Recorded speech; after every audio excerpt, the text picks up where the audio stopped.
So there you have the first piece that I've put in of my own on Overture 5, and I'm trying to get used to all the things I can do to add expression to a piece in Overture. And I thought we'd just go through and I'd show you some of the things that I'm doing here. If you might not realize some of these things yet when you're just getting started. So I'll just kind of quickly go over some of the things I'm doing here that will give you an idea what you might want to do to add more musicality. So first off, I imported this file. I had already written it and transferred it to Music XML, brought it in, cleaned it up a bit, put some dynamic markings in, and the next thing I want to do is look at the sample libraries that I'm using and attach articulations to key switch some of the uh, things that I know that I can do with this library. Now, what I did here is I have a VSL Epic Orchestra. It's just a basic thing. It has instruments that don't have too many articulations. I use that for the upper brass, the trombones and tuba that I don't have in that library. So I took those from East West Play.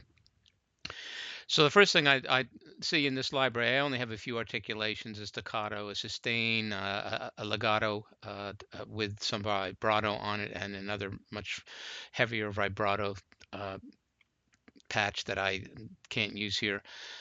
So I know that I want C0 of C0 or C1 when it transfers over to Overture for staccato, D1 for sustain, and D2 for my legato sound. So I'll go through and on my articulations, I'll go and set for my staccato, the note start, I'll have it C1, and I always want to make sure that I have something when that articulation goes off. So I'll put that back, I'll put that on a sustain, which is kind of my default sound, which is kind of what I want here anyway. Um, and when I want to go to that more legato sound, I have my choice of what I can do here. Since we don't really have expressions yet per track, what I did is I just signed a tenuto that uh, is made to actually play that legato key switch. Um, and when I don't have anything else on it, it'll just be the default sustain patch. All of the trumpets and the horns use that same kind of key switching for this library, and a little bit different key switches that I had to set in the same way for the uh, East-West library. So that's all done. Now, next thing I want to do is go through and I'll play it for myself and see how it sounds. Go through and see where I want my key switches to come in. Maybe I want to put in some uh, crescendo markings, but I might actually change those in the CCs to suit myself better once I start fiddling with CCs.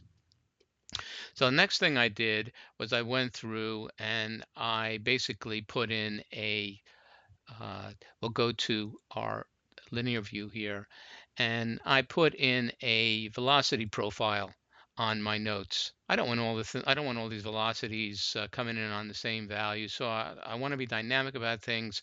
I went through, and every note in this piece has slight changes on the on velocity. In fact, every note in this piece has slight changes on everything the way I did it. So we go through in here, and you can remember on your velocities, whatever CC you want to draw or velocity, you can go through and either draw a free-form shape on it, a straight line, a parabola, or a random. Now you might think, what am I going to do with that random? But actually, I use it quite a bit. So let's next thing that I did was go through and set myself up for dynamics that might change what's going on here. And to do that, and there's lots of different ways you can do this. What I did is basically I went through and I set my program, let's see, my controller values. So I went through and first set CC7 to some default value. All right. You can see in here there are crescendos going on internally for things, but I'm based on the markings, but I kind of overrode those what I'm doing here because I'm going to use CC11 to shape things better to the way that I want them. So I'll go through now here, and on CC11, for the expression CC, I'll go through and I'll just dynamically put in stuff that I want. I'll taper notes off at the end. I'll here. What I did was I actually, on a really long held note, I used that random function on it, and it just for the act for the difference that this instrument has, even though it looks like this is pretty jagged, it really, you can't hear that much difference. It just adds a little bit of uh, a tone to the piece that is varied. Let's go through here. We'll take that off and take that off and maybe just play.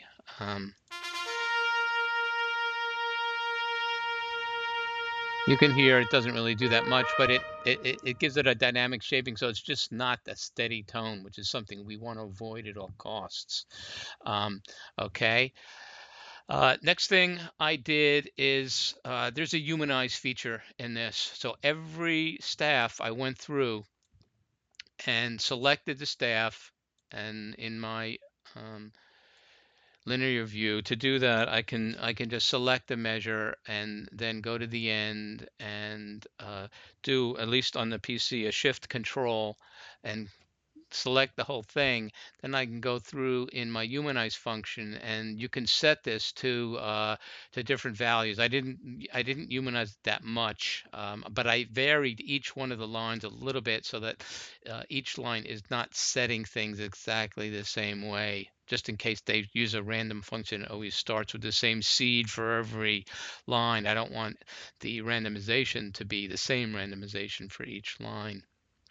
At least that's the theory and what's going on here. I really have to check and see that all these things are actually doing what I think they're doing, but these are the things I would try and go through and do. And now the last thing that I went through and did is I looked at the tempo. And what I did is I put a very slight randomization on that. Unfortunately, I can't expand the scaling here so I can see a big, large range from, say, 80 to 100, which is really what I want to see. But um, this, when you do your randomization, when you select random, the larger you select on your grid, the larger you're going to randomize. Obviously, I don't want to randomize tempo like that.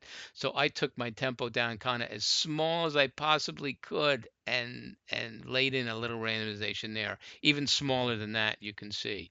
Just so that I don't have the same thing going on for the whole piece. So basically, everything in this piece has a little bit of customization on it, and it can take a long time to do this. And you can take shortcuts, but in the end run, I think doing this kind of stuff to your Overture 5, and look at what all you can do here. I can control so much stuff here in my notation program. It's just unbelievable. The only thing to be careful of is if I start changing dynamics uh, too much, Overture is going to automatically cancel out these dynamic markings. So when I do this for real, I probably want to set these dynamic markings up so that they don't actually have any control at all, and I'll control my dynamics totally through the CC control. So that's some of the tips that I use to do this, and I still have a lot more to learn. As you can hear, there's still a lot of sustain going on here. Oh, one more thing is when we actually go to the output, and I want to look at my mixer view, what I can do is on the MIDI, I really don't want to assign stuff, but what I'll do is on the audio, for some of the voices here, they're quite dry. And what I did was I put a little bit of reverb with this 2C audio breeze. It's a very lightweight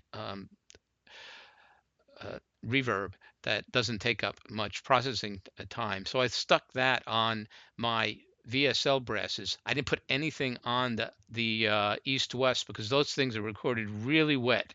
And in fact, I wish I could dry them out a bit, which is why sometimes I don't want to use East West. If I want really crisp, clean sounds, I find East West has a much more reverby kind of thing, which is good for big orchestral stuff where you don't mind.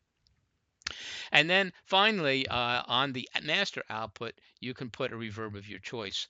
What I did, of course, is I set some panning up here, and then I put a spaces reverb on, which is a very clean kind of a reverb. Next, I want to throw all these things through VN Ensemble, and then throw it through Mirror to see how much better I can get the sound that way. So there you have it. Um, Good composing with your Overture 5.